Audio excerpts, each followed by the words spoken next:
Hello, kindred explorers of the ancient mysteries. This is Govin here with TeutonicShamanism.com. In this video, I want to explore more this term shamanism, what I kind of understand it to mean, and what the significance of it in the title of the new name for this project is, and what it really does encompass for me is something much wider than just that word, and it's what I want to encompass on this channel, or this portion of the channel, is something that I couldn't quite sum up in any one word. I think Teutonic shamanism gives a really good understanding for people who generally know what those terms mean, but they'll have to see what it is I produce and talk about to really get a gist for what it is I'm talking about. I kind of divide spirituality or religion in general into pre-agricultural religions and spirituality and post-agricultural. And if you saw that chart that I had in a previous video, I'll stick it again below, and I'll actually throw a picture of it up here and kind of zoom in on it. And you can see, if you were to bring it up and actually read about it, a couple of the categories at the top are what we kind of see in the world today as these sort of monotheistic, some aren't monotheistic, but very much modern religions, and they're very divorced from the world or the nature and the earth. So to me, a lot of the pre-agricultural traditions encompassed a lot of these things, which I think have a lot of good values in them that a lot of people could benefit from bringing back into their lives, into their communities, and that's important to me to talk about and share. And what I think shamanism sums up as a very broad term is sort of these three categories. First being animism, then shamanism, then polytheism. And if you actually look on that chart, you'll see that very first thing that all of these belief systems came out of was that sort of proto-African animism. And I think it was not too long ago, I don't have an article about this, but it was like the oldest depiction of some sort of practice or reverence ever discovered, and it was somewhere in Africa, and it was like a worship of a snake. And that was like the first thing that's ever been found. That's quite interesting in and of itself, just from a symbolic point of view of what the snake represents in a lot of different traditions. But as humans came out of Africa and moved all their separate ways, as well as the traditions within Africa itself, you see these different names of things, but they start off with animism. It's the same kind of animism that was in Africa, but then it takes on the elements of the regions that the people traveled into. Now, I'm going to get into a bit of the definition of each of these things. Basically, and you can always look the definitions up yourself if you're curious, animism is the view that there's a spiritual essence in all things. So not just living things, but literally all things, including inanimate objects. And that is good in the sense that if you hold that view, whether it's real or not, we're just talking about almost like a right-brained, creative type state of mind that could have its benefits. If you hold that view, you're going to have automatically a reverence and a respect for everything. So by the way, animism is different from pantheism, which is like the singular God idea is within everything. So pantheism is that, you know, everything has this spiritual essence, but it's all the exact same essence. I'm not saying there's a right or wrong belief to hold, but animism is there's a unique and individual spiritual essence or soul essence within everything. So if I had the perception that this thing had a living essence to it, obviously it's a statue, it's not going to move, but it has that essence, it's going to change the way I interact with it. Now, I'm not going to claim there's any kind of benefit from that just in that one instance, but I'm sure you can think of times when this could be beneficial. If I'm using a computer, is it beneficial for me to view it as having a life force? What I've found personally is that when I get into a place of irritation and frustration with the way it's performing, that accelerates its bad performance. And what I mean by that is there's this, it's almost like a snowball effect of bad relationship issues I have with my computer. If I start getting frustrated with this thing and it just gets bigger and bigger, depending on what else is going on in my life, I might have a shorter patience with it. And in that sense, it's kind of like a relationship with a human who you can communicate and have that literal connection with that we recognize as being a connection. For a moment, just take on the idea that my computer is a living thing. Not that it is able to get up and walk around, but that it has this essence of being, a sentience. It seems weird to some people, but I'm not saying it's an AI computer. I'm saying that it has the ability to have an awareness that I'm interacting with it. Now, if I had that, am I more likely to sit back, slow down, and not get frustrated with it? Well, that's going to have a beneficial effect on me, and this is just me kind of sharing this experience, but I have had a beneficial experience of electronics in general working better when I'm not fucking pissed off at them. If you kind of get into this space, just totally imaginary. You don't have to actually believe it 100% as being true. Animism is just this state of realizing that everything could have this potential living quality. And if you kind of go in with that and recognize it, do you change for the better in the way that you interact with your environment and yourself? So that's just something I wanted to throw out there. The other aspects of animism are things like fetishism, which I kind of already talked about, that like inanimate objects have this essence, this uniqueness.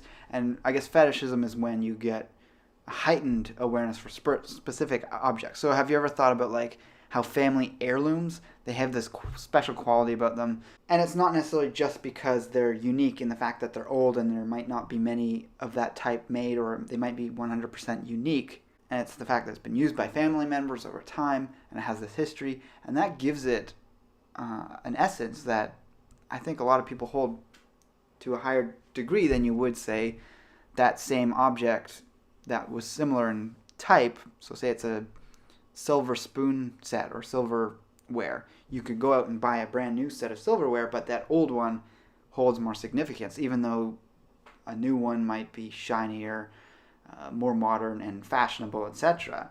So that's kind of the idea with fetishism, is that we kind of elevate and view certain objects as being extra special over time, I guess. And that's where you get statues becoming idols and being put on a pedestal in a sense of being representative of what that thing is. And the world over, when another religion has come into where an older religion existed before, they often either desecrate sacred sculptures and objects, whether it's completely destroying it or just slightly destroying it. So for instance, I went to Egypt when I was 19 and actually had my 20th birthday when I was there. Yeah, anywhere you go in Egypt, virtually all the statues and sculptures, sometimes even wall reliefs, have the noses chipped off. And that's because the Christians who came in after the ancient Egyptians saw all these statues as being, that old pagan religion that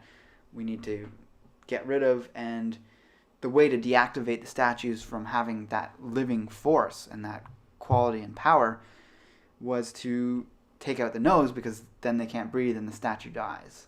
So that is basically fetishism. And the last quality I'm just going to mention within animism that is pretty universal between all these different areas of the world where the term animism could be applied is the reverence people have for their ancestors. So this is interesting in that the areas with the longest living people often have this reverence for ancestors. So that's getting into the health aspect.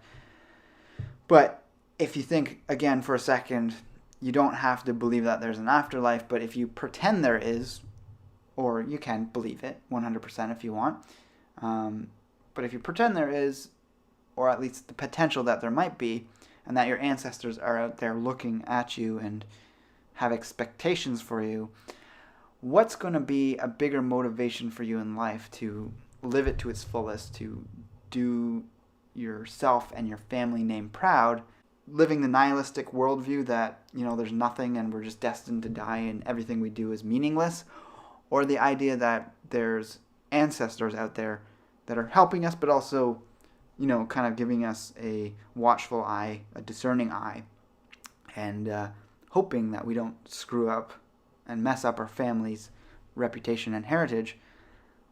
I would go with, just on that basis alone, that it's advantageous for your own personal fulfillment to just believe there's ancestors out there who have died, obviously, but, that past lineage who has this expectation of you because you're going to be a better person for it. And as a result, you're also going to naturally think about future generations because you want them to be able to revere you and keep you in their minds.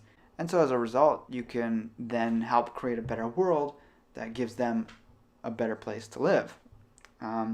This is pretty consistent through all indigenous traditions. Certain Native American tribes had some sort of saying along the lines of, and I'm just paraphrasing it from having read it different places, we want to think about 7 generations in advance for every decision we do. So how is it going to affect a generation that might be 7 stages away from us? So you don't want to do things that obviously have that drastic of a negative effect. You don't want to get short-term gains for long-term unsustainability. So obviously I think if more people move towards this kind of a worldview, it's going to turn out for the better, both practically and in the physical world, but also mentally, emotionally, and spiritually. So the term shaman originates actually from the strict sense from the sort of priest class within Tengrism or Siberian shaman, polytheism or animism. Now a shaman is obviously, when I say priest class, I don't mean that within the monotheistic sense, but it's a role within a tribe or a culture or a society that is its own job. So just like you have the hunters and gatherers, or as society progresses, you have different things, the basket weavers, or someone might become very skilled in tool making, or they might become very skilled in becoming a midwife and kind of guiding that area of a tribe. That division of labor starts to happen after people start to become collectivized within tribes. And the benefit of that is you have, these different specializations, and a major one was the shaman, who encompassed many things. And over time, that even split up between priest class and healer. Those became 2 separate things, and you ended up with the monotheism and the doctor and all that.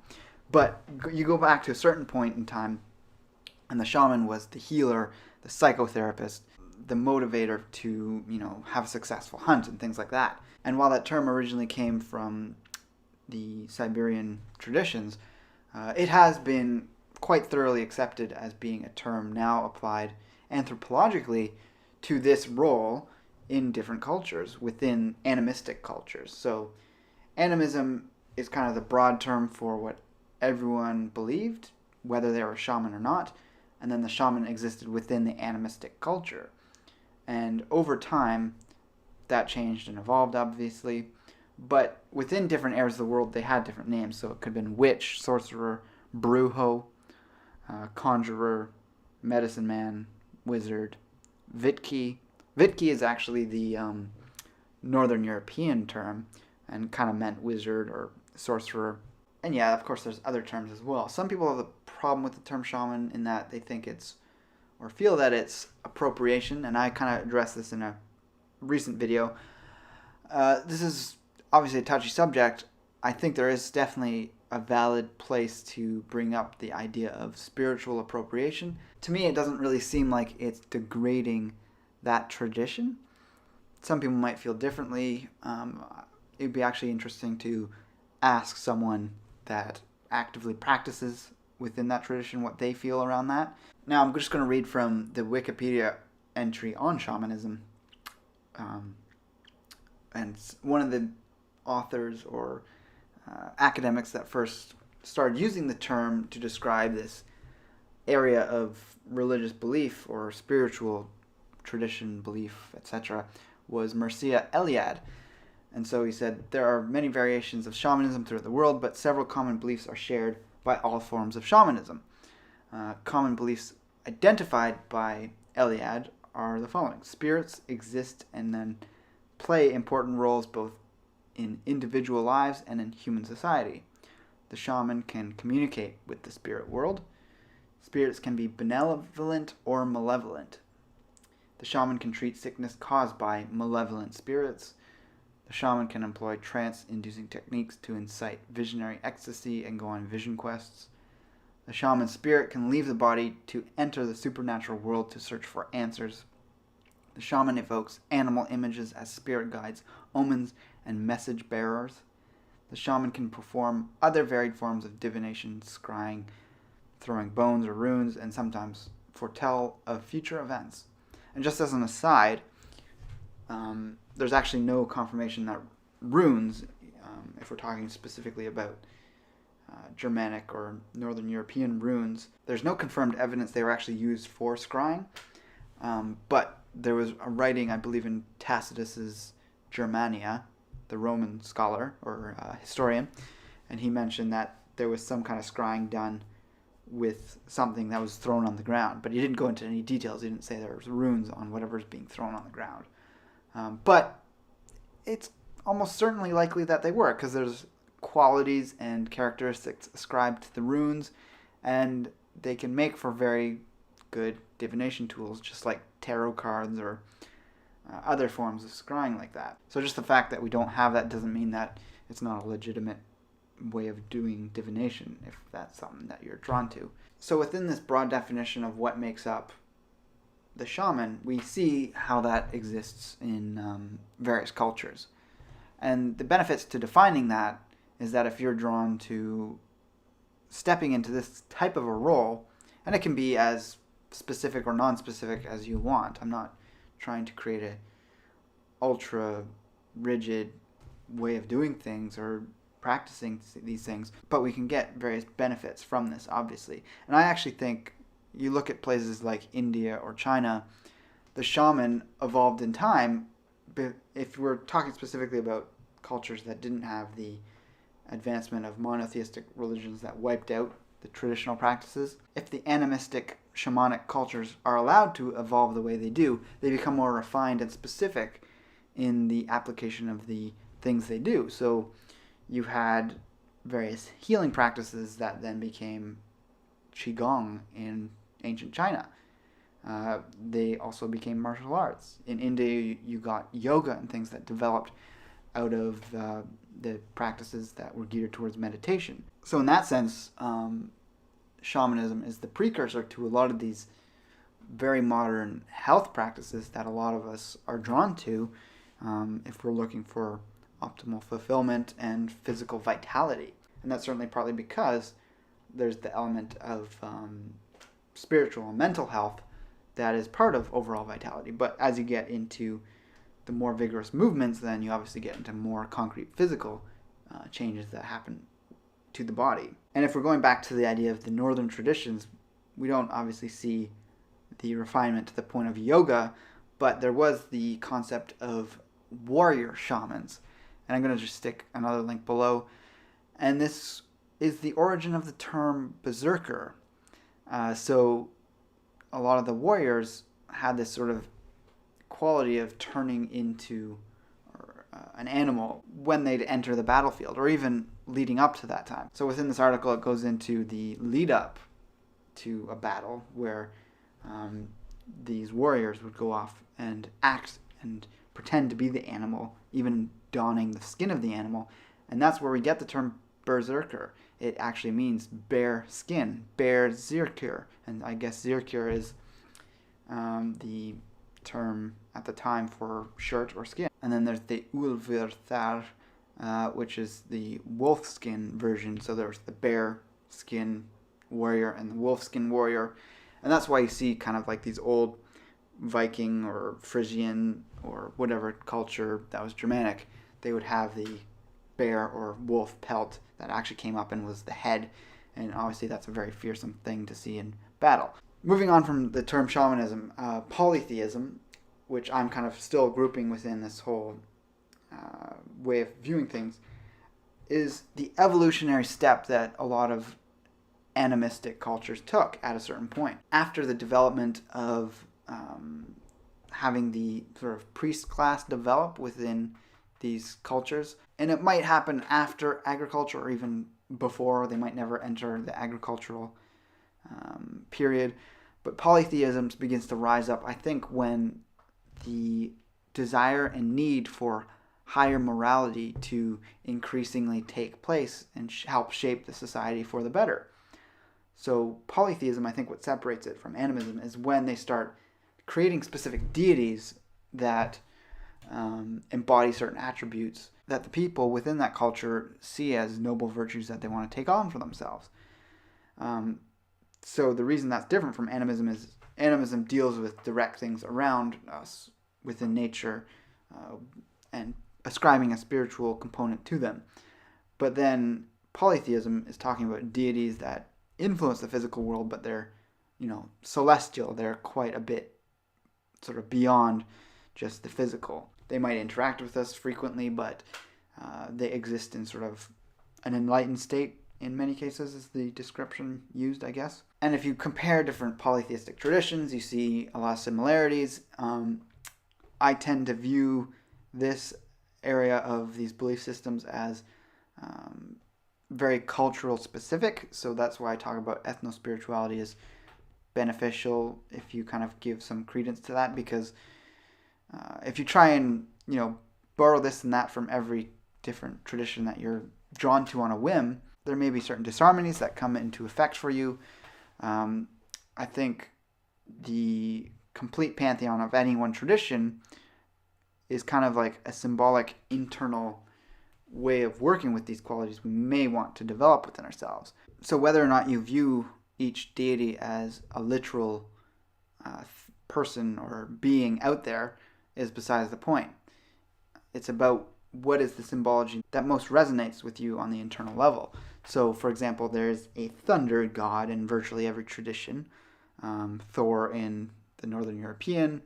I guess the equivalent would be Indra in, say, India. And it doesn't mean that as soon as you cross that border over into India on, say, a plane flight, that automatically Thor's out and you have to now revere Indra. No, it's the internal, language of those qualities that that deity represents that you resonate with, and you would use the one, and ideally the whole tradition, that best represents that for you. The other thing with polytheism is that I think when cultures became monotheistic, kind of just like saying there's this one deity within this whole pantheon that is kind of like the king or ruler over all the others, then they, as the evolution goes, they start to believe that that is the direct expression of all the same one. And so then it all just kind of blends into your single godhead. And if that's what you're drawn to doing and kind of believing, that's totally valid. I'm just saying that when that happens, I think that kind of is representative of that move into a post-agricultural world. That started happening when humans became dependent on grains and these other things that led to disharmonies within their physical body, because it resulted in less nutrition, more anti-nutrients, and things like that. So fast forward to today, and we have a culture that has pervasive amounts of monotheism, pervasive amounts of atheism or non-belief or questioning belief, and also pervasive amounts of celebrity culture. And I think the hardwiring of spirituality within us is so strong that when you don't have that, you automatically just go to fill the void. So even people who are monotheistic, they're missing that sort of supernatural, out there perception of higher ideals that we naturally evolved to perhaps hold. And so it turns into celebrity culture, and you see just degenerate values that do not lead to better health, better social progress, and things that are going to lead to more sustainability, and that's not a good thing. So whether it's TV celebrities, movie celebrities, celebrities just for the sake of being celebrities, musician celebrities, I had the very same thing. I was obsessed with certain musicians, and I put them on such a pedestal that, it kind of led me into a place in life that was not optimal for me. Then you can also get into the idea of heroes. Heroes are obviously living humans, or humans in recent history that we know stories about, or we pay attention to their practices or art or whatever it is they do. And yes, heroes can be an inspiration and a motivation to do and be better at whatever it is we're drawn to emulating within them. And actually, there's also an argument that the heroes became the gods within these polytheistic traditions. But a lot of people, they don't have any kind of guidance around what's optimal for this thing, so they just go to these superficial expressions of heroism or celebrityism that kind of takes the place of this need for, what I think is a need, at least, for polytheism within our lives. And that doesn't mean if you choose to believe in gods and goddesses that they have to be perfect. A lot of mythologies show there's imperfections within the gods and goddesses, but they serve as lessons that we can learn from as well. And I think that's a beneficial thing. So that was a very verbose way of unpacking this term shamanism. I kind of imply a lot within that when I'm talking about it, but that's kind of my take on it. I'm curious what you think about everything I've talked about, if you've watched it all the way through to now. If so, thank you. And yeah, check out those links I mentioned below. And I'll hope to get into topics like this again soon with some of these videos. So with that, I'll talk to you again soon. Take care, and may your allies, gods, and ancestors be with you.